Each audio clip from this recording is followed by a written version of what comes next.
ପାଞ୍ଚ ଜଣ ଯୁବକ ମୋତେ ବହୁତ ଟଙ୍କା ଦେଇ ଗୋଟିଏ ରାତି ପାଇଁ ସାଙ୍ଗରେ ନେଇଗଲେ। ଆଉ ଯେତେବେଳେ ପାଞ୍ଚ ଜଣ ଯୁବକ ମୋ ସହିତ ଶାରୀରିକ ସମ୍ପର୍କ ରଖି ମୋତେ ଝୁଣି ଝୁଣି ଖାଇ ସେମାନଙ୍କର ଶରୀରର ଭୋକ ମେଣ୍ଟାଇ ନେଲେ। ସେମାନଙ୍କର ଷଷ୍ଠ ବନ୍ଧୁ ମଧ୍ୟ ଆସିଲେ, କିନ୍ତୁ ସେ ରୁମ୍ ଭିତରକୁ ଆସି ହଠାତ୍ ମୋତେ ଦେଖି ଚିତ୍କାର କଲେ। ଆଉ ତାପରେ କାରଣ ପରିସ୍ଥିତି ଜଣେ ବ୍ୟକ୍ତିଙ୍କୁ ଏପରି କାର୍ଯ୍ୟ କରିବାକୁ ବାଧ୍ୟ କରେ ଯାହା ସେ କେବେ ବି ଭାବିନଥାଏ, କିମ୍ବା ଏହା ପରିବର୍ତ୍ତେ ବେଳେବେଳେ ଅତ୍ୟଧିକ ଇଚ୍ଛା ଜଣେ ବ୍ୟକ୍ତିଙ୍କୁ ନଷ୍ଟ କରିଦିଏ। ଏବଂ ମୁଁ ମଧ୍ୟ କେବେ ପୂରଣ ନ ହେବା ଇଚ୍ଛା ପାଇଁ ଯାତ୍ରା କରିବାକୁ ବାହାରିଥିଲି। ମୁଁ ରାତି 12ଟାରୁ ସେହି ଛୋଟ ରୁମ୍ର ବେଡ଼୍ରେ ଶୋଇଥିଲି ଏବଂ ଗୋଟିଏ ପରେ ଗୋଟିଏ ଯୁବକ ମୋ ଶରୀରର ପ୍ରତ୍ୟେକ ଅଙ୍ଗକୁ ଝୁଣି ଚାଲିଥିଲେ। ମୋ ଯନ୍ତ୍ରଣାର ସୀମା ନଥିଲା, କିନ୍ତୁ ମୁଁ ଏହିସବୁ ନିଜ ଇଚ୍ଛାରେ କରୁଥିଲି। ନା ମୁଁ ମୋର ଡ୍ରେସ୍ ବିଷୟରେ ଜାଣିଛି, ଆଉ ନା ଶରୀରରେ ବଢ଼ୁଥିବା ଯନ୍ତ୍ରଣାର ଲହରୀ ବିଷୟରେ। କେବଳ ଦୁଇ ଯୁବକ ମୋ ଅବସ୍ଥା ଏପରି କରିଥିଲେ ଯେ ମୋର ସମ୍ପୂର୍ଣ୍ଣ ଶରୀର ଖଣ୍ଡିଆ ଖାବରା ହୋଇଯାଇଥିଲା। ମୋର ଆତ୍ମା ଥରି ଥରି ଭାବୁଥିଲା ଯେ ଆଉ ତିନି ପୁଅ ମୋ ସହିତ ସେମାନଙ୍କର ଶରୀରର ଭୋକ ମେଣ୍ଟାଇବାକୁ ଆସିବେ ଏବଂ ମୋତେ ସେମାନଙ୍କୁ ସମ୍ପୂର୍ଣ୍ଣ ଆନନ୍ଦରେ ସମୟ ଦେବାକୁ ପଡ଼ିବ। ମୁଁ କଦାପି କଳ୍ପନା କରିନଥିଲି ଯେ ମୋ ଜୀବନରେ ଏହିପରି ରାତି ଆସିବ ବୋଲି। ମୁଁ ବହୁତ ଟଙ୍କା ନେଇ ଏସବୁ କରୁଥିଲି, ସେଥିପାଇଁ ପଛକୁ ଯିବାର ପ୍ରଶ୍ନ ନାହିଁ। ମୋର ଦାୟିତ୍ୱ ଏବଂ ମୋ ପରିବାରର ଇଚ୍ଛା ମୋତେ ଏହି ପଥକୁ ଆଣିଥିଲା, ଯେଉଁଠାରେ ମୁଁ ଗୋଟିଏ ରାତିରେ 5 ଜଣ ଯୁବକଙ୍କ ସହିତ ରାତି ବିତାଇବାକୁ ମୁଁ ସହମତ ହୋଇଥିଲି। ସାଧାରଣ ପରିସ୍ଥିତିରେ ଗୋଟିଏ ଝିଅ ଏପରି ଭାବିବା ମଧ୍ୟ ସମ୍ଭବ ନୁହେଁ, କିନ୍ତୁ ମୁଁ ଯେଉଁ ପରିସ୍ଥିତିର ସମ୍ମୁଖୀନ ହେଉଥିଲି, ଏହି ନିଷ୍ପତ୍ତି ନେବାକୁ ମୋତେ ଅଧିକ ସମୟ ଲାଗିନଥିଲା। ସେମାନେ ସମସ୍ତେ ସୁସ୍ଥ ଏବଂ ଫିଟ୍ ଯୁବକ ଥିଲେ, ଯେଉଁମାନଙ୍କର ଶକ୍ତି ଆଗରେ ମୁଁ କିଛି ନଥିଲି। ଶଯ୍ୟାକୁ ଆସିଥିବା 2 ଜଣ ଯୁବକ ମୋତେ କିଛି ସମୟ ମଧ୍ୟରେ ମୋର ସବୁ ତାକତ ନେଇ ମୋ ଦେହକୁ ଝୁଣି ଝୁଣି ସେମାନଙ୍କ ଦେହର ଭୋକ ମେଣ୍ଟାଇ ସାରିଥିଲେ।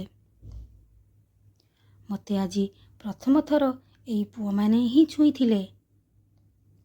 ଦ୍ୱିତୀୟ ପୁଅ ଯିବା ମାତ୍ରେ ତୃତୀୟ ପୁଅ ମଧ୍ୟ ରୁମ୍ ଭିତରକୁ ଆସିଲା। ମୁଁ ଏକ ଦୀର୍ଘ ନିଶ୍ୱାସ ନେଲି। ମୁଁ କିଛି ସମୟ ବିଶ୍ରାମ ନେବାକୁ ଚାହୁଁଥିଲି, କିନ୍ତୁ ସେ କହିଲେ ଯେ ମୋ ପାଖରେ ଏତେ ସମୟ ନାହିଁ। ତାଙ୍କର ଅନ୍ୟ ସାଙ୍ଗମାନେ ବାହାରେ ଅପେକ୍ଷା କରି ବସିଛନ୍ତି।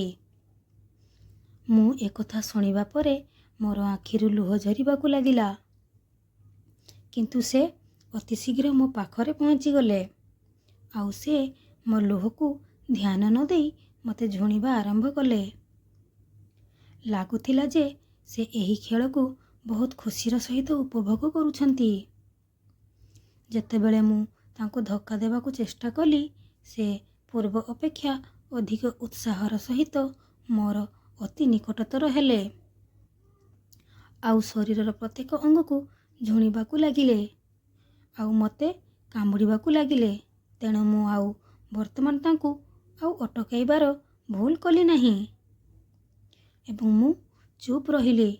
ସେ 1 ଘଣ୍ଟା ପର୍ଯ୍ୟନ୍ତ ମୋ ସହିତ ସେସବୁ କଲେ, ଆଉ ତାଙ୍କ ଦେହର ଶୋଷ ମେଣ୍ଟାଇଲେ ଏବଂ ଚାଲିଯିବା ବେଳେ ସେ ମୋ ବେକରେ କାମୁଡ଼ିବାର ଚିହ୍ନ ଛାଡ଼ିଦେଲେ ଏବଂ କହିଲେ ଯେ ଯଦି ସେ ଆଉ କେବେ ଏମିତି ସୁଯୋଗ ପାଆନ୍ତି, ତେବେ ସେ ମୋ ସହିତ ନିଶ୍ଚିତ ଭାବରେ ଏକାଠି ସମୟ ବିତାଇବେ।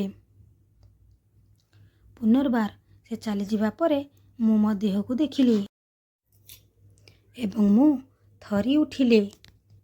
ମୋ ଶରୀରର କୌଣସି ଅଙ୍ଗ ବାକି ନଥିଲା ଯେଉଁଠାରେ କ୍ଷତ ନଥିଲା। ତୃତୀୟ ଯୁବକ ମୋତେ କାମୁଡ଼ିବା ଦ୍ୱାରା ମୋ ସୀମା ବାହାରେ ଆଘାତ ହୋଇଥିଲା। ବିଭିନ୍ନ ସ୍ଥାନରେ ଦାନ୍ତର ଚିହ୍ନ ଛାଡ଼ି ଦେଇଥିଲା ଏବଂ ତାପରେ ଲାଷ୍ଟରେ ଥିବା 2 ପୁଅ ମଧ୍ୟ ମୋ ସହିତ 1 ଘଣ୍ଟା କିମ୍ବା ତାଠୁ ଅଧିକ ସମୟ ପର୍ଯ୍ୟନ୍ତ ସେମାନଙ୍କ ଶରୀରର ଭୋକ ମେଣ୍ଟାଇଥିଲେ। ଆଉ ସେମାନଙ୍କୁ ମୋର ଏମିତି ଅବସ୍ଥା ଦେଖି ମଧ୍ୟ ମୋ ପ୍ରତି ଆଦୌ ଦୟା ଆସୁନଥିଲା। ଆଉ ସେମାନେ କାହିଁକି ବା ମୋ ଉପରେ ଦୟା କରିବେ? ସେମାନେ ମୋତେ ଗୋଟିଏ ରାତି ପାଇଁ ବହୁତ ଟଙ୍କା ଦେଇ କିଣିଥିଲେ। ସେମାନେ ତ ନିଜ ନିଜର ଅଂଶ ସଂଗ୍ରହ କରୁଥିଲେ। ଏବଂ ଏହି ଗୋଟିଏ ରାତି ମୋ ଜୀବନର କାଳରାତି ହୋଇଯାଇଥିଲା। ମୋ ଅବସ୍ଥା ଏମିତି ଥିଲା ଯେପରିକି ମୁଁ ମୋର ହୋସ୍ ହରାଇଥିଲି। ମୁଁ ନିଜେ ନିଜକୁ ହଲେଇ ମଧ୍ୟ ପାରୁନଥିଲି। ଯନ୍ତ୍ରଣା ହେତୁ ମୋ ଆଖି ଧୀରେ ଧୀରେ ବନ୍ଦ ହୋଇଗଲା। ଆଉ ହଠାତ୍ ସେତିକିବେଳେ ସେହି ପୁଅମାନେ ମୋତେ କହିଲେ ଯେ ତାଙ୍କର ଜଣେ ଷଷ୍ଠ ବନ୍ଧୁ ମଧ୍ୟ ଆସିଛନ୍ତି। ମୋର ଏତିକି ବି ସାହସ ଆଉ ତାକତ ନଥିଲା ଯେ ତାଙ୍କୁ ମନା କରିବାକୁ କିମ୍ବା ଏହାକୁ ବିରୋଧ କରିବାକୁ। ଷଷ୍ଠ ପୁଅ ରୁମ୍ ଭିତରକୁ ଯାଇ ମୋ ବିଛଣା ପାଖକୁ ଆସିବା ମାତ୍ରେ ସେ ଜୋରସେ ଚିତ୍କାର କଲା। ସେ କାହିଁକି ଚିତ୍କାର କଲା ତାର କାରଣ ଜାଣିବା ପରେ ତୁମର ବି ହୋସ୍ ଉଡ଼ିଯିବ। ମୁଁ ହେଉଛି ମଧୁ ଏବଂ ମୋର ବୟସ ମାତ୍ର 22 ବର୍ଷ ଥିଲା। ମୁଁ ଗ୍ରାଜୁଏସନ୍ କରିଥିଲି, କିନ୍ତୁ ଆଜିର ଯୁଗରେ ଗ୍ରାଜୁଏସନ୍ର କିଛି ମୂଲ୍ୟ ନାହିଁ। ଏହା ସତ୍ୟ ଯେ ବିଡି କରିବା ପରେ ମଧ୍ୟ ଲୋକମାନେ ହାତରେ ଧୂଳି ସଂଗ୍ରହ କରୁଛନ୍ତି। ଏସବୁ ବିଷୟରେ ମୁଁ ସେତେବେଳେ ଜାଣିଲି ଯେତେବେଳେ ମୁଁ ଚାକିରି ଖୋଜିବା ପାଇଁ ସ୍ଥିର କଲି। ପ୍ରତ୍ୟେକ କମ୍ପାନୀ ଆଗରେ ବହୁ ସଂଖ୍ୟାରେ ଯୁବକଙ୍କର ଭିଡ଼ ଥିଲା, ଯେଉଁମାନେ ନିଜ ବାରିକୁ ଅପେକ୍ଷା କରିଥିଲେ। ଏପରି ପରିସ୍ଥିତିରେ ମୋ ପରି ଝିଅକୁ କିଏ ଚାକିରି ଦେବ, ଯାହା ପାଖରେ କୌଣସି ଅଭିଜ୍ଞତା କିମ୍ବା କୌଣସି ପ୍ରମୁଖ ଡିଗ୍ରୀ ନଥିଲା? କିନ୍ତୁ ଚାକିରି ଖୋଜିବା ମୋର ସବୁଠୁ ବଡ଼ ଆବଶ୍ୟକତା ହୋଇଯାଇଥିଲା। କାରଣ ବାପାଙ୍କ ଦେହାନ୍ତ ଆମ କମରକୁ ଭାଙ୍ଗି ଦେଇଥିଲା। ବାପା ଘରେ ଏକମାତ୍ର ରୋଜଗାର କରୁଥିବା ସଦସ୍ୟ ଥିଲେ ଏବଂ ଆମେ 3 ଭଉଣୀ ଅବିବାହିତ ଘରେ ଉପସ୍ଥିତ ଥିଲୁ। ମୋର ବଡ଼ ଭଉଣୀ ଶିକ୍ଷିତ ନଥିଲେ, ତେଣୁ ରୋଜଗାରର ଦାୟିତ୍ୱ ତାଙ୍କ ବଦଳରେ ମୋ କାନ୍ଧରେ ଥିଲା। କିନ୍ତୁ ଯେତେବେଳେ ମୁଁ ଘରୁ ବାହାରକୁ ଆସିଲି ତ ମୋ ହୋସ୍ ଠିକଣାରେ ପହଞ୍ଚି ଯାଇଥିଲା। ମୁଁ ଅନୁଭବ କଲି ମୁଁ ବାହ୍ୟ ଜଗତକୁ ଅତି ସହଜରେ ନେଉଥିଲି। କିନ୍ତୁ ବର୍ତ୍ତମାନ ମୁଁ ବୁଝିଲି ଯେ ବାପା ଆମ ପାଇଁ ଖାଇବା ପିଇବାର ରୋଜଗାର କରିବାରେ କେତେ କଷ୍ଟ କରୁଥିଲେ। ମୁଁ ସବୁବେଳେ ଏହି କଥାକୁ ନେଇ ବାପାଙ୍କ ଉପରେ ରାଗୁଥିଲି ଯେ ସେ ଆମର ଇଚ୍ଛା ପୂରଣ କରୁନଥିଲେ।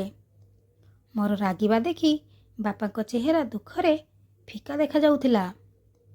ସେ ମୋତେ ସ୍ନେହରେ ଡାକି କହୁଥିଲେ, ଝିଅ ମଧୁ, ବ୍ୟସ୍ତ ହୁଅ ନାହିଁ, ଦିନେ ତୋର ଭାଗ୍ୟ ମଧ୍ୟ ଜାଗ୍ରତ ହେବ। ଆଉ ମୁଁ ମୋ ଭାଗ୍ୟରେ ସେଦିନ ଆସିଥିବାର ଦେଖିବାକୁ ପାଇଲି ନାହିଁ। ଏବଂ ତାପରେ ବାପା ତାଙ୍କ ନିଦ୍ରାରେ ଭଗବାନଙ୍କ ପାଇଁ ପ୍ରିୟ ହୋଇଗଲେ। ଏବଂ ଯେତେବେଳେ ସକାଳେ ଆମେ ଜାଣିଲୁ ଯେ ବାପା ଆମ ମଧ୍ୟରେ ଆଉ ନାହାନ୍ତି, ତାପରେ ଆମେ ଏହା ହୃଦୟଙ୍ଗମ କଲୁ। ବାପା ଆମ ପାଇଁ କେତେ ମହତ୍ତ୍ୱପୂର୍ଣ୍ଣ ଥିଲେ। ଯେପର୍ଯ୍ୟନ୍ତ ତାଙ୍କ ହାତ ଆମ ମୁଣ୍ଡ ଉପରେ ଥିଲା, ଅନ୍ତତଃପକ୍ଷେ ଆମେ ଦୁନିଆରେ ମନ୍ଦ ଆଖିରୁ ଏବଂ ରୁଟି ଭଳି ମୌଳିକ ଆବଶ୍ୟକତାରୁ ବଞ୍ଚିତ ହୋଇନଥିଲେ। ବାପାଙ୍କ ଦେହାନ୍ତ ହେବାର କିଛି ଦିନ ପର୍ଯ୍ୟନ୍ତ ପଡ଼ୋଶୀ ଏବଂ ପରିବାର ସଦସ୍ୟ ଆମକୁ ସାହାଯ୍ୟ କରିଥିଲେ, କିନ୍ତୁ ଧୀରେ ଧୀରେ ସମସ୍ତେ ସେମାନଙ୍କ ଜୀବନରେ ବ୍ୟସ୍ତ ହୋଇଗଲେ। ଆଜିର ଯୁଗରେ କିଏ କାହାକୁ ମାଗଣାରେ ଖାଇବାକୁ ଦେଇପାରେ? ଆଉ ମୁଁ ଚାକିରି ଖୋଜିବା ପାଇଁ ଘରୁ ବାହାରକୁ ଯିବାକୁ ବାଧ୍ୟ ହେଲି। ଏବଂ ମୁଁ ବୁଝିଲି ଯେ ମହିଳାମାନଙ୍କ ପାଇଁ ବାହାର ଦୁନିଆ କେତେ କଷ୍ଟକର। ମୁଁ କୌଣସି କମ୍ପାନୀରେ ଚାକିରି ପାଇଲି ନାହିଁ। ହଜାର ହଜାର ଯୁବକମାନେ ପ୍ରତ୍ୟେକ କମ୍ପାନୀ ବାହାରେ ପ୍ରଥମରୁ ଠିଆ ହୋଇଥିଲେ। ଯେତେବେଳେ ମୁଁ ବିଦ୍ୟାଳୟ ଆଡ଼କୁ ଗଲି ତ ଏହା ଦେଖି ମୁଁ ଆଶ୍ଚର୍ଯ୍ୟ ହୋଇଯାଇଥିଲି। ମୋର ପରିସ୍ଥିତି ଖରାପ ହୋଇଯାଇଥିଲା। ଅଧଦିନରୁ ଅଧିକ କାମ କରିବା ପାଇଁ ମାତ୍ର 6,000 ଟଙ୍କା ମିଳୁଥିଲା, ଯେଉଁଥିରେ ମୁଁ କେବଳ ମୋ ଘରର ବିଲ୍ ହିଁ ଦେଇପାରିବି। ଏପରିକି ପ୍ରତ୍ୟେକ ସ୍କୁଲ ଶିକ୍ଷକ ମୋତେ ମୋ ଅଭିଜ୍ଞତା ବିଷୟରେ ପଚାରିବେ ଏବଂ ମୋ ପାଟି କେବଳ ଖୋଲା ରହିଯାଇଥାନ୍ତା। ବହୁତ କିଛି କରିବା ସତ୍ତ୍ୱେ ମୁଁ କୌଣସି ଚାକିରି ପାଇଲି ନାହିଁ। ତେଣୁ ମୋର ଜଣେ ବନ୍ଧୁଙ୍କ ଭାଇ ମାଧ୍ୟମରେ ମୁଁ ଏକ ପିଜ୍ଜା ହାଉସରେ ୱେଟର ଭାବରେ ଚାକିରି ପାଇଲି। ଏହା ଏକ ଜନଗହଳି ପୂର୍ଣ୍ଣ ସହର ଅଞ୍ଚଳରେ ନିର୍ମିତ ଏକ ପିଜ୍ଜା ହାଉସ୍ ଥିଲା, ଯେଉଁଠାରେ ସବୁବେଳେ ଯୁବକଙ୍କର ବହୁତ ଭିଡ଼ ରହୁଥିଲା। ଏକ କଳା ରଙ୍ଗର ଛୋଟ ଡ୍ରେସ୍ ମୋତେ ପିନ୍ଧିବା ପାଇଁ ହସ୍ତାନ୍ତର କରାଯାଇଥିଲା, ଯେଉଁଥିରେ ପିଜ୍ଜା ହାଉସର ନାମ ଲେଖାଯାଇଥିଲା ଏବଂ ପରଦିନ ମୋତେ ଚାକିରି ପାଇଁ ଡକାଗଲା। ସେହି ଚାକିରିରେ ବହୁତ ଅଦ୍ଭୁତ କାର୍ଯ୍ୟ ଥିଲା ଯାହା ମୋତେ ପୂରା କରିବାର ଥିଲା। ତାଙ୍କର ୱେଟର ନାମରେ ଏକ ଆଧୁନିକ ଝିଅ ଦରକାର ଥିଲା, ଯାହାର ଛୋଟ କେଶ ତାଙ୍କ କାନ୍ଧରେ ବୁଣି ହୋଇଥିବ ଏବଂ ସେ ବହୁତ ମେକଅପ୍ କରି ଛୋଟ ଡ୍ରେସ୍ ପିନ୍ଧି ସୁନ୍ଦର ଦେଖାଯାଉଥିବେ। ତାପରେ ମୁଁ ୟୁନିଫର୍ମକୁ ମୋ ବ୍ୟାଗରେ ରଖି ଘରକୁ ଫେରିଲି। ଆଉ ମୁଁ ଏପର୍ଯ୍ୟନ୍ତ ସ୍ଥିର କରିନଥିଲି ଯେ ମୋର ଏହି କାମ କରିବା ଉଚିତ କି ନୁହେଁ, କାରଣ ଏହା ମୋ ପାଇଁ ଏକ କଷ୍ଟସାଧ୍ୟ କାମ ଥିଲା। ବାପାଙ୍କ ଉପସ୍ଥିତିରେ ମୋତେ କୌଣସି ଆବଶ୍ୟକତା ବିନା ଘରୁ ବାହାରକୁ ଯିବାକୁ ପଡ଼ୁନଥିଲା ଏବଂ ପିଜ୍ଜା ହାଉସରେ ତ ବହୁତ ଲୋକ ଥିଲେ। ଏହିପରି ଟାଇଟ୍ ଡ୍ରେସ୍ ପିନ୍ଧି ଛୋଟ ଡ୍ରେସ୍ ପିନ୍ଧି ପୁରୁଷଙ୍କ ମଧ୍ୟରେ ଠିଆ ହେବା ମୋ ପାଇଁ ଅତ୍ୟନ୍ତ କଷ୍ଟଦାୟକ କାର୍ଯ୍ୟ ଥିଲା। କିନ୍ତୁ କ୍ଷୁଧା ଜଣେ ବ୍ୟକ୍ତିଙ୍କୁ ସବୁକିଛି କରାଇଥାଏ। ମୁଁ ସେଠାରୁ ଘରକୁ ଫେରିବା ପରେ ମୋ ମା ଚିନ୍ତାରେ କବାଟ ପାଖରେ ଠିଆ ହୋଇଥିଲେ। ଆଉ ମୋତେ ଦେଖିବା ମାତ୍ରେ ତାଙ୍କ ଆଖିରେ ଲୁହ ଜକେଇ ଗଲା ଏବଂ ମୁଁ ମାଙ୍କୁ ପଚାରିଲି ଯେ ସେ କାହିଁକି କବାଟକୁ ଆସିଲେ। ମା କାନ୍ଦିବାକୁ ଲାଗିଲେ ଏବଂ କହିଲେ, ମଧୁ, ବିଦ୍ୟୁତ୍ ବିଲ୍ ନେବାକୁ ଆସିଥିଲେ ଏବଂ ସେମାନେ ଆମର ବିଦ୍ୟୁତ୍ କାଟି ଦେଇଛନ୍ତି। ଆଉ ମୋ ମାଙ୍କ କଥା ଶୁଣିବା ପରେ ମୋର ହୃଦୟ ବିଚଳିତ ହୋଇଗଲା। ଉତ୍ତାପ ଶିଖରରେ ଥିଲା ଏବଂ ଏପରି ପରିସ୍ଥିତିରେ ବିଦ୍ୟୁତ୍ ବିନା ବଞ୍ଚିବା ଅତ୍ୟନ୍ତ କଷ୍ଟସାଧ୍ୟ ଥିଲା। କିନ୍ତୁ ଗତ 2 ମାସ ଧରି ଆମେ ବିଲ୍ ଦେଇ ପାରିନଥିଲୁ ଏବଂ ବୋଧହୁଏ ସେହି କାରଣରୁ ଆମର ବିଦ୍ୟୁତ୍ ସଂଯୋଗ ବିଚ୍ଛିନ୍ନ ହୋଇଗଲା। ମାର ଲୁହ ମୋ ପାଇଁ ନିଷ୍ପତ୍ତି ଅତି ସହଜ କଲା। ମୁଁ ମାଙ୍କୁ ଆଲିଙ୍ଗନ କଲି ଏବଂ କହିଲି ଯେ ମୁଁ ଭଲ ସ୍ଥାନରେ ଏକ ଚାକିରି ପାଇଛି ଏବଂ ମୋତେ ଆସନ୍ତାକାଲିଠାରୁ ଚାକିରିକୁ ଯିବାକୁ ପଡ଼ିବ। ମା ମୋ ମୁଣ୍ଡ ଉପରେ ହାତ ରଖି କହିଲେ, ବର୍ତ୍ତମାନ ତୁ ମୋର ହାତ ଏବଂ ତୋତେ ହିଁ ତୋ 2 ଭଉଣୀଙ୍କ ବିବାହର ବ୍ୟବସ୍ଥା କରିବାକୁ ପଡ଼ିବ। ମା ମୋ କାନ୍ଧରେ ଏକ ଭାରି ଦାୟିତ୍ୱ ରଖିଦେଇଥିଲେ ଏବଂ ମୁଁ ଭାବୁଥିଲି ଯେ ମୁଁ ଏହାକୁ କେମିତି ସମ୍ଭାଳିବି। କିନ୍ତୁ ମୋତେ ଏହି କର୍ତ୍ତବ୍ୟ ପାଳନ କରିବାର ଥିଲା। ମା ଜାଣିବାକୁ ଚାହୁଁଥିଲେ ଯେ ମୋତେ କେଉଁଠି ଚାକିରି ମିଳିଲା, କିନ୍ତୁ ମୁଁ ତାଙ୍କୁ କହିବାକୁ ଚାହୁଁନଥିଲି ଯେ ମୁଁ କେଉଁଠି ଚାକିରି ପାଇଛି। ସେଥିପାଇଁ ମୁଁ ମାଙ୍କୁ କହିଲି ଯେ ମୁଁ ଏକ ବଡ଼ କମ୍ପାନୀରେ ଏକ ଭଲ ଚାକିରି ପାଇଛି। ମୋର କାର୍ଯ୍ୟ ସମୟ ଅପରାହ୍ନ 3ଟାରୁ ରାତି 11ଟା ପର୍ଯ୍ୟନ୍ତ ଏବଂ ମୁଁ ଏହାକୁ ମୋ ମାଙ୍କୁ ବହୁତ କଷ୍ଟରେ କହିଲି। ମୋର କାର୍ଯ୍ୟ ସମୟ ଜାଣି ସେ ଆଶ୍ଚର୍ଯ୍ୟ ହୋଇ ମୋତେ ଦେଖିଲେ ଆଉ ଭାବିଲେ ଯେ ଇଏ କେଉଁ କମ୍ପାନୀ ଯେଉଁଠି ତାଙ୍କୁ ଅପରାହ୍ନ 3ଟାରେ କାମ କରିବା ପାଇଁ ଡକାଯାଉଥିଲା। ମୁଁ ମିଛ କହିଲି ଏବଂ କହିଲି ଏହା ଏକ ମଲ୍ଟିନ୍ୟାସନାଲ କମ୍ପାନୀ ଯାହା 24 ଘଣ୍ଟା ଚାଲିଥାଏ। ଏହି ସମୟରେ ଆମକୁ ଟଙ୍କା ଦରକାର ଥିଲା। ସେଥିପାଇଁ ଅଧିକ ପ୍ରଶ୍ନ ପଚାରିବା ପରିବର୍ତ୍ତେ ମୋ ମା ମୋତେ ଅଗ୍ରଗତି ପାଇଁ ଅନେକ ଆଶୀର୍ବାଦ ଦେଲେ। ଆଉ ମୁଁ ପରଦିନ ଅପରାହ୍ନ 2ଟାରେ ପିଜ୍ଜା ହାଉସକୁ ଚାଲିଗଲି। କିନ୍ତୁ ମୁଁ ଜାଣିନଥିଲି ଯେ ମୋର ଭାଗ୍ୟ ମୋତେ ଏଠାକୁ କେଉଁଠାକୁ ନେବାକୁ ଯାଉଛି। ପିଜ୍ଜା ହାଉସକୁ ଆସିବା ପରେ ମୁଁ ମୋର ୟୁନିଫର୍ମ ବଦଳାଇ ଦେଇଥିଲି। ମ୍ୟାନେଜର ମୋତେ ପିଜ୍ଜା ହାଉସର ଗେଟ୍ ସାମ୍ନାରେ ଠିଆ କରାଇ କହିଲେ, ଆଜି ତୁମର ପ୍ରଥମ ଦିନ। ସେଥିପାଇଁ ତୁମେ ଆସୁଥିବା ଏବଂ ଯାଉଥିବା ସମସ୍ତଙ୍କୁ ସମ୍ମାନର ସହ ସ୍ୱାଗତ କରିବ। ଏବଂ କ୍ରୋଧିତ ଭାବରେ କହିଲେ ଯେ ତୁମେ କେଉଁ ପ୍ରକାରର ଚେହେରାରେ ଏଠାକୁ ଆସିଛ? ଯାଇ ପ୍ରଥମେ ତୁମର ମେକଅପ୍ କର। ମ୍ୟାନେଜରଙ୍କ କଥା ଶୁଣିବା ପରେ ମୁଁ ଲଜ୍ଜିତ ଅନୁଭବ କଲି, କାରଣ ମୋ ପାଖରେ କିଛି ବି ମେକଅପ୍ର ଜିନିଷପତ୍ର ନଥିଲା। ସେଠାରେ ଉପସ୍ଥିତ ଥିବା ଅନ୍ୟ ଜଣେ ଝିଅ ମୋତେ ମେକଅପ୍ କରିଦେଲା। ସେ ବହୁତ ଶୀଘ୍ର ତା ହାତ ମୋ ମୁହଁରେ ଚଲାଉଥିଲେ ଏବଂ ଏହାପରେ ଯେତେବେଳେ ମୁଁ ଦର୍ପଣରେ ନିଜକୁ ଦେଖିଲି, ମୁଁ ଆଶ୍ଚର୍ଯ୍ୟ ହୋଇଗଲି।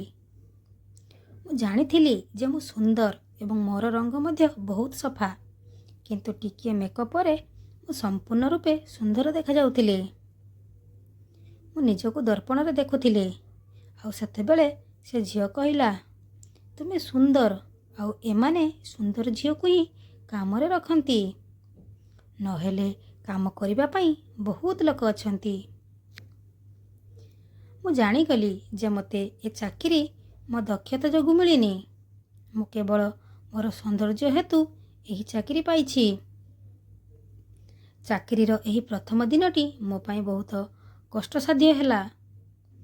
ମୁଁ ଅପରାହ୍ନ 3ଟାରୁ ଗେଟ୍ ସାମ୍ନାରେ ଠିଆ ହୋଇଥିଲି ଏବଂ ଆସୁଥିବା ପୁରୁଷ ଓ ମହିଳାମାନଙ୍କୁ ସ୍ୱାଗତ କରୁଥିଲି।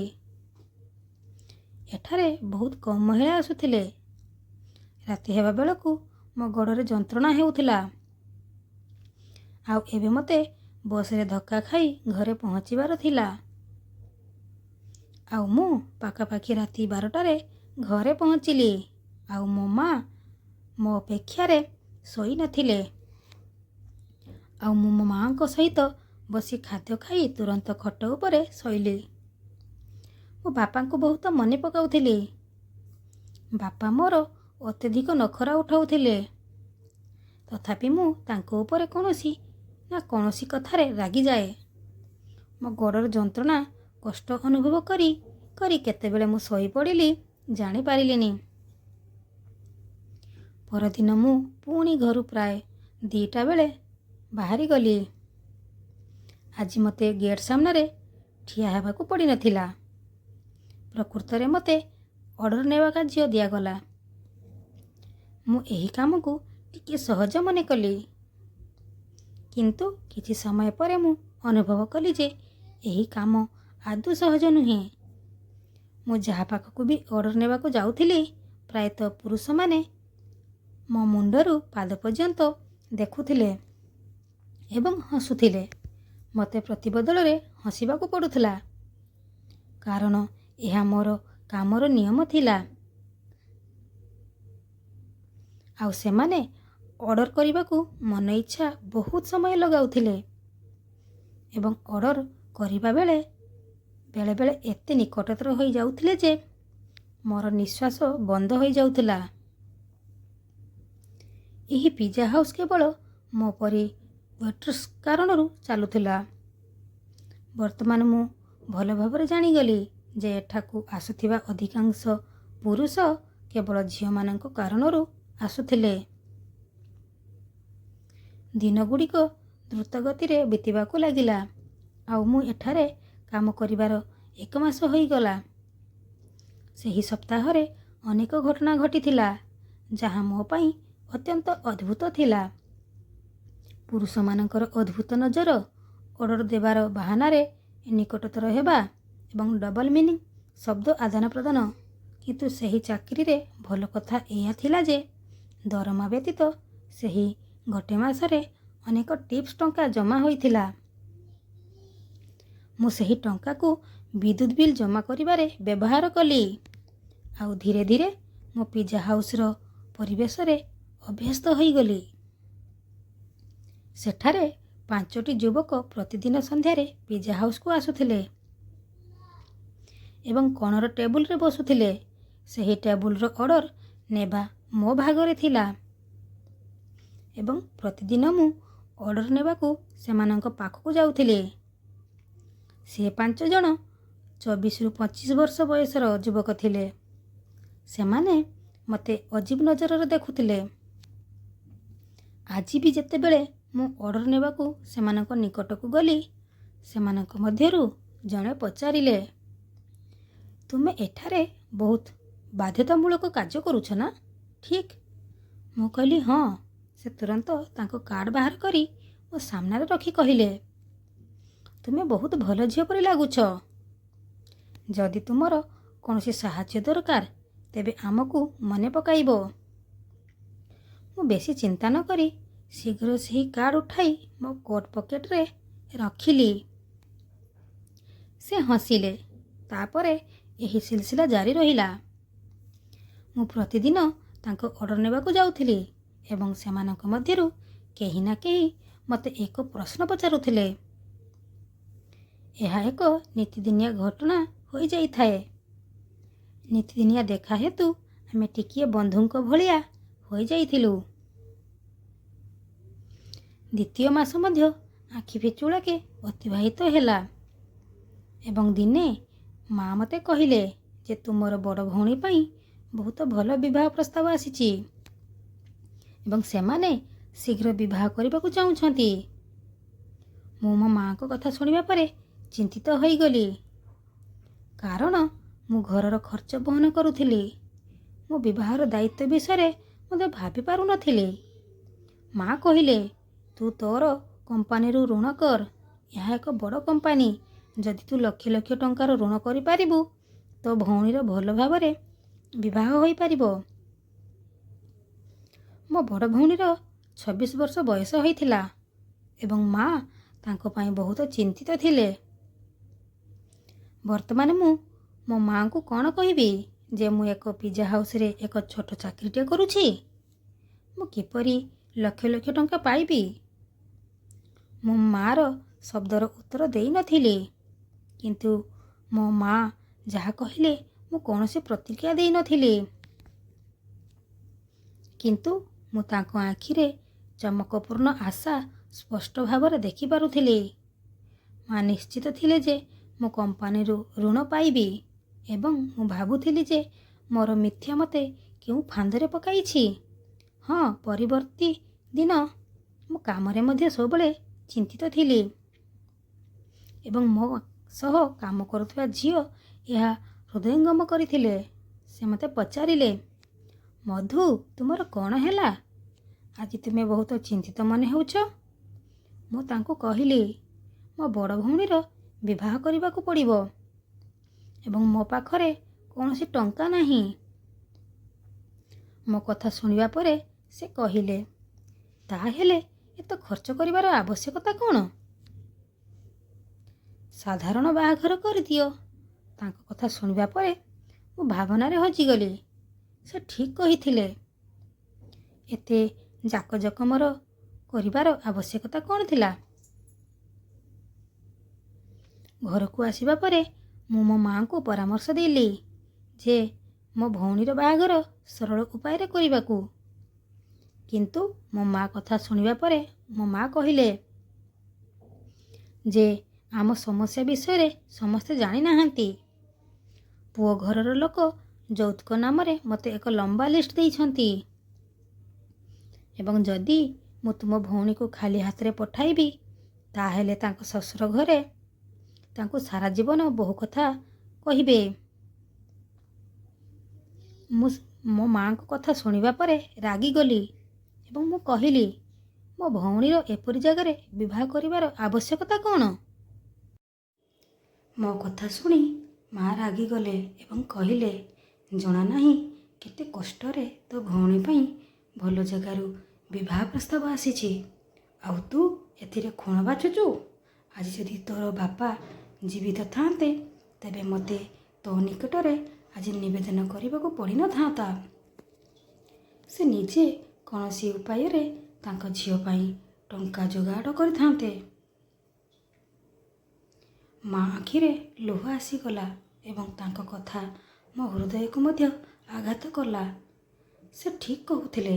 ଆଜି ଯଦି ବାପା ଜୀବିତ ଥାନ୍ତେ ତେବେ ସେ ଯେକୌଣସି ପ୍ରକାରେ ଟଙ୍କା ଯୋଗାଡ଼ କରିଥାନ୍ତେ। ମୁଁ ମାଙ୍କୁ ଆଲିଙ୍ଗନ କଲି ଏବଂ କଥା ଦେଲି ଯେ ମୁଁ ଶୀଘ୍ର ଟଙ୍କାର ବ୍ୟବସ୍ଥା କରିବି। ମୁଁ ନିଜେ ଜାଣିନଥିଲି ଯେ କେଉଁଠାରୁ ଏତେ ଟଙ୍କା ପାଇବି। ପ୍ରକୃତରେ ବାପାଙ୍କର ଛାୟା ସନ୍ତାନ ପାଇଁ ଏକ ବଡ଼ ଆଶୀର୍ବାଦ ଅଟେ। ଜଣେ ପିତା ନିଜ ଜୀବନକୁ ବିପଦରେ ପକାଇ ନିଜ ପିଲାମାନଙ୍କୁ ଜୀବନର ସମସ୍ତ ସୁଖ ପ୍ରଦାନ କରନ୍ତି। ଏବଂ ମୋ ପିତାଙ୍କ ସ୍ଥାନ ନେବା ପାଇଁ ବହୁତ କଷ୍ଟସାଧ୍ୟ ଥିଲା। ଦିନଗୁଡ଼ିକ ଏହିପରି ଅସୁବିଧାରେ ଗତି କରୁଥିଲା। ମୁଁ ଦିନେ ପିଜା ହାଉସର ମ୍ୟାନେଜରଙ୍କ ସହ ଟଙ୍କା ବିଷୟରେ କଥାବାର୍ତ୍ତା କରିଥିଲି। କିନ୍ତୁ ମୋ କଥା ଶୁଣିବା ପରେ ସେ ମୋତେ ଯେପରି ଦେଖୁଥିଲେ ମୁଁ ନିଜେ ଭୂମିରେ ପୋତି ହୋଇଯାଉଥିଲି। ଏବେ ବି ସେହି ଯୁବକମାନେ ପ୍ରତିଦିନ ପିଜା ହାଉସକୁ ଆସୁଥିଲେ। ମୁଁ ଯେତେବେଳେ ସେମାନଙ୍କ ଅର୍ଡ଼ର ନେବାକୁ ଗଲି, ସେମାନଙ୍କ ମଧ୍ୟରୁ ଜଣେ କହିଲେ, "କ'ଣ ହେଲା, ଆଜି ତୁମର ଚେହେରା ସମ୍ପୂର୍ଣ୍ଣ ଝାଉଁଳି ଯାଇଛି?" ମୁଁ ଜାଣେ ନାହିଁ ତାଙ୍କ କଥା ଶୁଣିବା ପରେ ମୋ ଆଖିରେ କାହିଁକି ଲୁହ ଆସିଗଲା। ସେ ବାରମ୍ବାର ପଚାରିବାକୁ ଲାଗିଲେ ଆଉ ମୁଁ ତାଙ୍କୁ ମୋର ସମସ୍ୟା କହିବା ଉଚିତ ବୋଲି କହିଲି। ଇଚ୍ଛା ନଥାଇ ମଧ୍ୟ ମୁଁ ତାଙ୍କୁ ମୋର ସମସ୍ୟା କହିଲି। କାରଣ ମୁଁ ମଧ୍ୟ ସେହି ବ୍ୟକ୍ତିଙ୍କୁ ଖୋଜୁଥିଲି ଯାହାକୁ ମୁଁ ଖୋଲାଖୋଲି ଭାବରେ ମୋର ସବୁ ଯନ୍ତ୍ରଣା ପ୍ରକାଶ କରିପାରିବି। ଆଉ ମୋ କଥା ଶୁଣିବା ପରେ ତାଙ୍କ ମୁହଁରେ ହସ ଦେଖାଗଲା ଏବଂ ସେ କହିଲେ, "ତୁମେ ଏତେ ଛୋଟ ଜିନିଷ ପାଇଁ କାହିଁକି ଚିନ୍ତା କରୁଛ? ଆମେ ତୁମକୁ ଆମର କାର୍ଡ଼ ଦେଇଛୁ, ଯାହାଦ୍ୱାରା କୌଣସି ଅସୁବିଧା ହେଲେ ତୁମେ ଆମକୁ ମନେ ପକାଇ ପାରିବ।" ମୁଁ ଆଶ୍ଚର୍ଯ୍ୟ ହୋଇ ସେମାନଙ୍କ ମୁହଁକୁ ଦେଖିଲି। ମୁଁ କଳ୍ପନା ମଧ୍ୟ କରିପାରୁନଥିଲି ଯେ ସେହି 5 ଜଣ ଅଜଣା ଯୁବକ ମୋତେ ଟଙ୍କା ଦେଇପାରିବେ ବୋଲି। କିନ୍ତୁ ସେମାନଙ୍କ ମଧ୍ୟରୁ 5 ଜଣ ସଙ୍ଗେ ସଙ୍ଗେ ମୋତେ ଲକ୍ଷ ଲକ୍ଷ ଟଙ୍କା ଦେବେ ବୋଲି କହିଲେ। ମୁଁ ସେମାନଙ୍କୁ ଦେଖୁଥିଲି। ସେମାନେ କହିଲେ, ଲକ୍ଷେ ଟଙ୍କା ଦେବା ସେମାନଙ୍କ ପାଇଁ ବଡ଼ କଥା ନୁହେଁ। କିନ୍ତୁ ମୋତେ ବି ତାଙ୍କର କିଛି କାମ କରିବାକୁ ପଡ଼ିବ। ମୁଁ ତାଙ୍କ କଥା ଶୁଣିବା ପରେ ଫ୍ରିଜ୍ ହୋଇଗଲି। ସେହି ଯୁବକମାନେ ମୋ ସହିତ କ'ଣ କରିପାରନ୍ତି, ତାହା ବୁଝିବାକୁ ମୋତେ ଅଧିକ ସମୟ ଲାଗିଲା ନାହିଁ। ମୁଁ ସଙ୍ଗେ ସଙ୍ଗେ ଭୟଭୀତ ହୋଇ କହିଲି ଯେ ମୁଁ ଏକ ଭଲ ପରିବାରର ଝିଅ ଏବଂ ମୁଁ କୌଣସି ଭୁଲ କାମ କରିପାରିବି ନାହିଁ।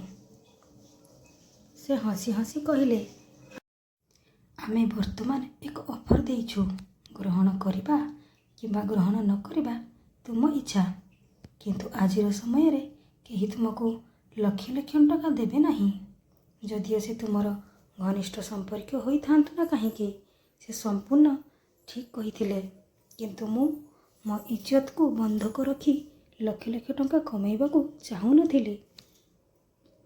ତେଣୁ ମୁଁ ସେମାନଙ୍କୁ ସମ୍ପୂର୍ଣ୍ଣ ଭାବେ ମନା କରିଥିଲି।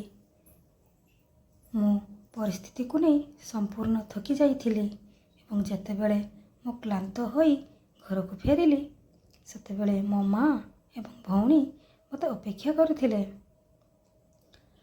ମୋ ମା କହିଲେ, "ଦିଦିର ଶାଶୂଘର ଲୋକ କେବଳ ଗୋଟିଏ ମାସ ପରେ ବିବାହ କରିବା ପାଇଁ ଚାହୁଁଛନ୍ତି ଏବଂ ସେମାନେ ଦିଦିଙ୍କ ସହିତ ମୋ ସାନ ଭଉଣୀକୁ ମଧ୍ୟ ତାଙ୍କ ସାନ ପୁଅ ସହିତ ବିବାହ କରିବାକୁ ଚାହୁଁଛନ୍ତି। ଏହି ଉପାୟରେ 2ଟି ବିବାହ ଗୋଟିଏ ଖର୍ଚ୍ଚରେ ହୋଇଯିବ।" ମୁଁ ସାନ ଭଉଣୀର ବାହାଘର କଥା ଶୁଣିବା ପରେ ଖୁସି ଥିଲି। କିନ୍ତୁ ଗୋଟିଏ ମାସର ସମୟ ବିଷୟରେ ଶୁଣିବା ପରେ ମୋ ଜୀବନ ଯିବା ଭଳିଆ ଲାଗୁଥିଲା। ଟଙ୍କା ପାଇଁ କୌଣସି ବ୍ୟବସ୍ଥା ହୋଇପାରିଲା ନାହିଁ ଏବଂ ମା ମୋ ଉପରେ ଭରସା କରି ବସିଥିଲେ। ମୁଁ ମୋ ଭଉଣୀର ମୁହଁକୁ ଦେଖିଲି, ଯେଉଁଠାରେ ଦୀର୍ଘ ସମୟ ପରେ ଖୁସିର ଚମକ ଦେଖାଯାଉଥିଲା। ମୁଁ ମୋ ଭଉଣୀର ଶାଶୂଘର ଲୋକଙ୍କୁ ମଧ୍ୟ ଭେଟିଥିଲି। ସେମାନେ ପ୍ରକୃତରେ ବହୁତ ଭଲ ଲୋକ ଥିଲେ। କିନ୍ତୁ ଆଜିର ସମୟରେ କିଏ ଝିଅକୁ ସାଦଗୀ ଏବଂ ଯୌତୁକ ବିନା ବିଦା କରନ୍ତି? ସେମାନଙ୍କୁ ବି ଏହି ସମାଜରେ ରହିବାର ଥିଲା। ମୁଁ ମୋ ଭଉଣୀମାନଙ୍କ ସୁଖକୁ ସବୁଦିନ ପାଇଁ ଦେଖିବାକୁ ଚାହୁଁଥିଲି। ମୋ ମା'ଙ୍କୁ ବିବାହର ତାରିଖ ସ୍ଥିର କରିବାକୁ କହିଲି। ଟଙ୍କାର ବ୍ୟବସ୍ଥା ହୋଇଯିବ। ମୋର କଥା ଶୁଣିବା ପରେ ଘରେ ଖୁସିର ଲହରୀ ଖେଳିଗଲା। କିନ୍ତୁ ସେମାନେ ଜାଣିନଥିଲେ ଯେ ମୋର ଇଜ୍ଜତ ହରାଇବା ବଦଳରେ ସେମାନେ ଏହି ସୁଖ ପାଇବାକୁ ଯାଉଛନ୍ତି। ପରଦିନ ମୁଁ ସେହି 5 ଯୁବକଙ୍କ ସହ ସହମତ ହେଲି ଆଉ ହଁ କହିଲି। ସେ ହସି ଦେଇ କହିଲେ, ଆମେ ଜାଣିଥିଲୁ ତୁମେ ନିଶ୍ଚିତ ଭାବେ ରାଜି ହେବ। ସେମାନେ 5 ଜଣ ମୋତେ ଏକ ରାତି ପାଇଁ ନେଇଯିବା କଥା କହିଲେ। ମୋ ମାଆଙ୍କୁ କହିଲି ଯେ ବର୍ଷର ଶେଷରେ କମ୍ପାନୀରେ ବହୁତ କାମ ଅଛି ଏବଂ ମୋତେ ନିଜ କମ୍ପାନୀରେ ଏକ ରାତି ବିତାଇବାକୁ ପଡ଼ିବ। କମ୍ପାନୀ ମୋର ଋଣକୁ ଅନୁମୋଦନ କରିଛି। ସେଥିପାଇଁ ମୁଁ ସେମାନଙ୍କ ଅନୁରୋଧରେ ରାଜି ହେବାକୁ ବାଧ୍ୟ। ଋଣ ଅନୁମୋଦନ ହେବା ବିଷୟରେ ଶୁଣିବା ପରେ ମୋ ମା ଏତେ ଖୁସି ହେଲେ ଯେ ସେ ଅନୁମତି ଦେଇଦେଲେ ଆଉ ମୁଁ ପିଜ୍ଜା ହାଉସରେ ଛୁଟି ହେବା ପରେ ସେ 5 ଜଣ ଯୁବକଙ୍କ ସହ ଚାଲିଗଲି। ଆଉ ସେହି 5 ଜଣ ତାଙ୍କ ରାକ୍ଷସପଣର ଦେଖେଇ ଦେଇଥିଲେ। ଆଉ ସେ 6ଠ ଯୁବକ ମୋତେ ଦେଖିବା ପରେ ଚିତ୍କାର କଲା, କାରଣ ପୁରା ଶଯ୍ୟା ରକ୍ତରେ ଭିଜି ଯାଇଥିଲା ଏବଂ ମୁଁ ବୋଧହୁଏ ମୋ ଜୀବନର ଶେଷ ନିଶ୍ୱାସ ନେଉଥିଲି। ସେ ସଙ୍ଗେ ସଙ୍ଗେ ମୋତେ ତାଙ୍କ କୋଳରେ ଉଠାଇ କାରରେ ରଖି ମୋତେ ଏକ ଛୋଟ ଡାକ୍ତରଖାନାକୁ ଆଣିଥିଲେ। ବୋଧହୁଏ ତାଙ୍କର ସେଠି କେହି ଜଣେ ଚିହ୍ନା ଡାକ୍ତର ଥିଲେ। ଆଇସିୟୁରେ ଅନେକ ଘଣ୍ଟା ରହିବା ପରେ ମୋର ଅବସ୍ଥା ଟିକେ ଭଲ ହୋଇଥିଲା। କିନ୍ତୁ ମୋର ଆହତ ଶରୀର ମୋର ବିନାଶର ସାକ୍ଷ୍ୟ ଦେଉଥିଲା। ଏବଂ ସେ ଯୁବକ ସେ 5 ଜଣଙ୍କର ସାଙ୍ଗ ଥିଲେ, କିନ୍ତୁ ତାଙ୍କ ଭିତରେ ଏବେ ବି ମଣିଷପଣିଆ ଥିଲା ଆଉ ତାଙ୍କର ମୋ ପ୍ରତି ଦୟା ଆସିଯାଇଥିଲା। ନଚେତ୍ ମୁଁ ବୋଧହୁଏ ସେହି ଶଯ୍ୟାରେ ମରିଯାଇଥାନ୍ତି। ମୁଁ ମୋ ମାଆଙ୍କୁ ଫୋନ୍ କରି କହିଲି ଯେ ମୁଁ କମ୍ପାନୀରେ ଛୁଟି ହୋଇନାହିଁ। ଆଉ ସେହି ଯୁବକ ନିଜେ ହସ୍ପିଟାଲର ସମସ୍ତ ଖର୍ଚ୍ଚ ବହନ କରିଥିଲେ ଏବଂ ସେ ତାଙ୍କ ସେହି 5 ଜଣ ସାଙ୍ଗଙ୍କ ଠାରୁ ସେହି ଲକ୍ଷ ଲକ୍ଷ ଟଙ୍କା ନେଇ ମୋତେ ଦେଇଥିଲେ। ସେହି 5 ଜଣ ବହୁତ ଧନୀ ବ୍ୟବସାୟୀଙ୍କ ପୁଅ ଥିଲେ। ସେମାନେ ଚାହିଁଥାନ୍ତେ ତ ମୋର ସର୍ବନାଶ ନକରି ସାହାଯ୍ୟ କରିପାରିଥାନ୍ତେ। ମୁଁ ସୁସ୍ଥ ହେବା ପରେ ମୋତେ ହସ୍ପିଟାଲରୁ ଡିସଚାର୍ଜ କରାଗଲା ଏବଂ ଟଙ୍କା ମଧ୍ୟ ମୋ ହାତକୁ ଆସିଲା। କିନ୍ତୁ ବର୍ତ୍ତମାନ ପୂର୍ବ ଭଳି କିଛି ନଥିଲା। ସେହି ଯୁବକ ମୋତେ ତାଙ୍କ କାରଖାନାରେ ଚାକିରି ପ୍ରଦାନ କରିଥିଲେ ଏବଂ ମୋତେ ନିଶ୍ଚିତ କରିଥିଲେ ଯେ ମୁଁ ସେଠାରେ ସମ୍ମାନର ସହ କାମ କରିପାରିବି। ଆଜି ମୋର 2 ଭଉଣୀ ବିବାହ କରିଥିଲେ ଏବଂ ମୁଁ ସେହି ଯୁବକଙ୍କ କାରଖାନାରେ କାମ କରୁଥିଲି। ମୁଁ ବହୁତ ଭଲ ଭାବରେ ଜାଣିଥିଲି ଯେ ଆଜିର ଯୁଗରେ ବିନା ଯେକୌଣସି ଲାଭରେ ସାହାଯ୍ୟ କରୁଥିବା ଲୋକଙ୍କ ସଂଖ୍ୟା ବହୁତ କମ୍। ସର୍ବଦା କାର୍ଯ୍ୟରତ ଝିଅମାନଙ୍କୁ ସମ୍ମାନର ସହିତ ଦେଖ, କାରଣ ସେମାନେ ଅତି ବାଧ୍ୟତାମୂଳକ ଭାବରେ ନିଜ ଘରୁ ବାହାରକୁ ଆସନ୍ତି। ଯଦିଓ ସେମାନେ ଛୋଟ ଡ୍ରେସ୍ ପିନ୍ଧି କୌଣସି ପିଜ୍ଜା ହାଉସର ଗେଟ୍ରେ ଠିଆ ହୁଅନ୍ତୁ ନା କାହିଁକି। ମଧୁତା ପରିବାର ପାଇଁ ଯାହା କଲା କ'ଣ ଠିକ୍ କଲା? ଆପଣମାନଙ୍କର ମତାମତ କ'ଣ କମେଣ୍ଟରେ ଜଣାନ୍ତୁ। ବନ୍ଧୁଗଣ, ମୁଁ ଆଶା କରୁଛି ଯେ ଆପଣମାନଙ୍କୁ ମୋ କାହାଣୀ ପସନ୍ଦ ଆସିଥିବ। ଯଦି ଆପଣ କାହାଣୀକୁ ପସନ୍ଦ କରନ୍ତି ତେବେ ଭିଡ଼ିଓକୁ ଲାଇକ୍ କରନ୍ତୁ। ଯଦି ଆପଣ ଚ୍ୟାନେଲରେ ନୂଆ ଅଟନ୍ତି ତେବେ ଚ୍ୟାନେଲକୁ ସବସ୍କ୍ରାଇବ୍ କରନ୍ତୁ ଏବଂ ହଁ, ବେଲ୍ ଆଇକନ୍ ଘଣ୍ଟି ଦବାନ୍ତୁ, ଯାହାଦ୍ୱାରା ଆପଣ ପରବର୍ତ୍ତୀ ଆପଡେଟ୍ ନୋଟିଫିକେସନ୍ ପାଇପାରିବେ। Thank you. ଜୟ Jagannath. Bye bye and take care. ଧନ୍ୟବାଦ। ମୁଁ ପୁଣି ଆସିବି ଆଉ ଗୋଟେ ସୁନ୍ଦର ନୂଆ ଷ୍ଟୋରି ନେଇ। ସେ ପର୍ଯ୍ୟନ୍ତ ମୋତେ ବିଦାୟ ଦିଅନ୍ତୁ। Bye bye and take care.